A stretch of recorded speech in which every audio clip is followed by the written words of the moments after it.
Hello everyone, आज हम class 10th की मैथ्स की वर्कशीट नंबर 2 करेंगे जो कि मूल्यांकन वर्कशीट है।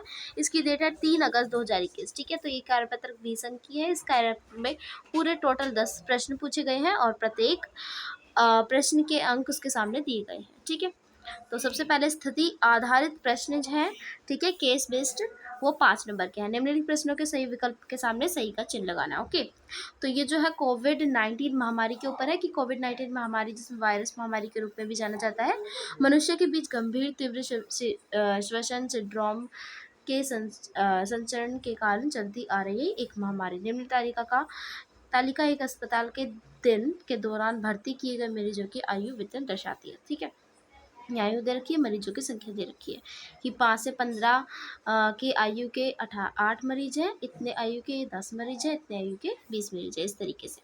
ठीक है, तो फर्स्ट क्वेश्चन है कि वर्ग अंतराल 5-15 का वर्ग माप है। ठीक है, तो चलिए इनके आंसर्स देखते हैं। ये 5 क्वेश्चन जो है वो मल्टीपल चॉइस है। ठीक है, और ये बड़े क्वेश्चन है। ठीक है, चलिए, तो इसका आंसर होगा 10। ठीक है, इसका आंसर आ जाएगा 10। वर्ग अंतराल 25-35 का वर्ग चिन्ह है। तो देखिए 25-35 का वर्ग चिन्ह है। ठीक है, तो हमें बताना है, तो यहाँ इसका आंसर आ जाएगा 30। ठीक है, क्योंकि निम्न वर्ग सीमा, ठीक है, ये जो आपका वो सूत्र है, तो देखिए यहाँ आपके आंसर्स मैंने लिख दिए हैं।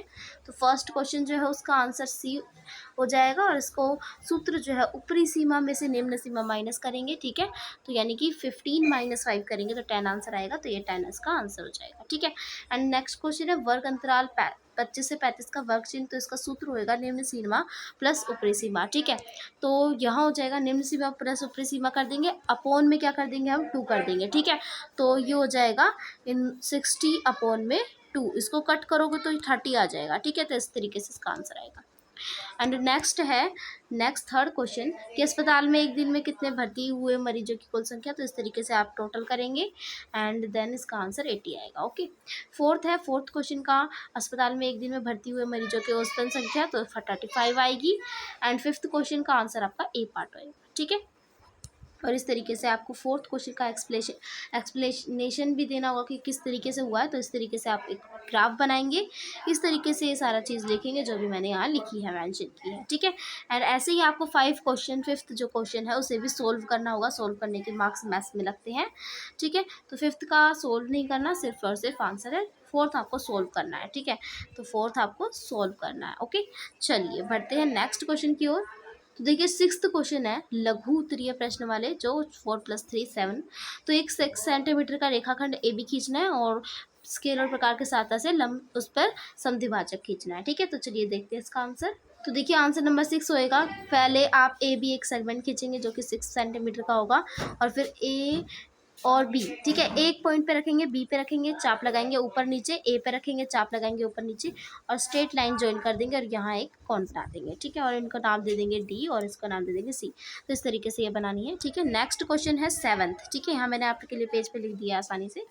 त्रिभुज 7 सेंटीमीटर वाले वृत्त का क्षेत्रफल यानी एरिया ज्ञात कीजिए। तो एरिया होता है πr², तो पाई यानी कि 22/7 इंटू आर जो दे रखा है वो आपको 7 सेंटीमीटर दे रखा है, तो 22 × 7, ठीक है, 154 सेंटीमीटर स्क्वायर आ जाएगा, बिकॉज एरिया है। ठीक है, एंड 8th क्वेश्चन है। ठीक है, 8th क्वेश्चन का आंसर इस तरीके से लिखना है कि त्रिज्यखंड का क्षेत्रफल थीटा अपॉन, ठीक है, ये थीटा है, theta upon 360 degree into πr²। तो इस तरीके से आप इसका आंसर लिख लेंगे। ठीक है, ओके, यहाँ तक। ठीक है, तो इसका आंसर जो है वो आ जाएगा यहाँ 9.625 सेंटीमीटर स्क्वायर। ओके ओके, तो जब आप इसको डिवाइड करेंगे तो ये आपका आंसर आ जाएगा। ओके, नोट डाउन कर लीजिए इसे। चलिए नेक्स्ट क्वेश्चन है क्वेश्चन नंबर 9 कि त्रिज्या 4.2 सेंटीमीटर का की ऊंचाई वाला, ठीक है, 6 सेंटीमीटर वाले बंद बेलन बनाने के लिए आवश्यक शीट का कुल पृष्ठीय क्षेत्रफल ज्ञात कीजिए। बेलन का आयतन भी ज्ञात कीजिए। तो कुल पृष्ठीय क्षेत्रफल यानी कि टोटल सरफेस एरिया ज्ञात करना है और वॉल्यूम भी ज्ञात करनी है, आयतन। ठीक है, तो देखिए जब भी आप मैथ्स में करते हैं तो मैडमों को रफ वर्क भी चाहिए होता है, तो यहाँ मैंने आपकी सुविधा के लिए यहाँ रफ वर्क भी कर दिया है। ओके, तो शीट का कुल पृष्ठीय क्षेत्रफल यानी टोटल सरफेस एरिया ये होगा 2πr r+s, और इस तरीके से आपको इसको आंसर फॉर्म करना है। ठीक है, आगे आपको बिल सोल्व भी करना है, इसलिए मैंने कर दिया है आपके लिए। ठीक है, तो इसका आंसर इस तरीके से लिखेंगे 269.28। ठीक है, तो रफ वर्क में आप इस तरीके से आपको जो रफ वर्क करना है वो कर सकते हैं। तो इस तरीके से इसका आंसर फॉर्म करेंगे आप, और आगे इसका आयतन भी निकालना है। ठीक है, πr² स्क्वायर एच, और इस तरीके से आपको इसका आंसर लिखा। पाई जो है 22/7, और फिर 4.2 इसकी आर दे रखी है और 6 हाइट दे रखी है। तो पॉइंट हटा के हम अपॉन में 10 लगा देंगे ताकि आसानी रहेगी। फिर 7 से काट देंगे, 7 से 42, एंड इस तरीके से आप करेंगे, और 10 × 10 100 होता है, एंड देन फिर पॉइंट में आंसर आपका आ जाएगा। इस तरीके से आंसर नंबर 9 आपका कंप्लीट होता है। ओके, चलिए, मैथ्स में आपको रफ वर्क जरूर करके दिखाना होता है, ये मैं आपको बार बार बता रही हूँ। क्वेश्चन नंबर 10 देखिए, स्केल और प्रकार की सहायता से आपको 45 डिग्री का एंगल बनाना है। 45 किसका होता है? आधा होता है 90 माइनस 90 को 2 से डिवाइड करेंगे तो 45 आएगा। ठीक है, तो 90 का आपको आधा कर देना है। ठीक है, तो इस तरीके से 90 का किस तरीके से बनाते हैं, पहले एक लाइन खींचते हैं, एक उस पर चाप लगाते हैं। ठीक है, इस तरीके से लाइन खींचेंगे, चाप लगाएंगे। मैं यहाँ बता देती हूँ, लाइन खींचेंगे, एक चाप लगाएंगे, पहली चाप 60 की, दूसरी चाप 120 की।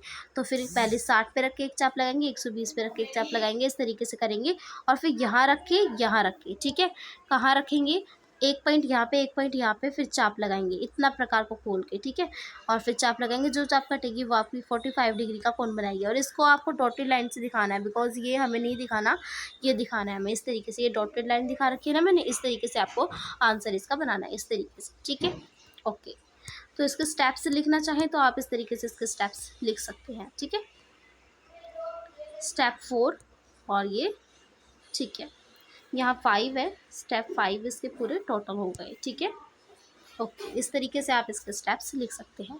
तो उम्मीद करती हूँ आपको वर्कशीट जो है वो बिल्कुल अच्छे से समझ आई होगी। ठीक है, तो वीडियो को लाइक कीजिए, चैनल को सब्सक्राइब कीजिए, ताकि आने वाली वीडियोस की नोटिफिकेशन आप तक जल्द ही पहुँचती रहे। Thank you, bye bye, have a nice day.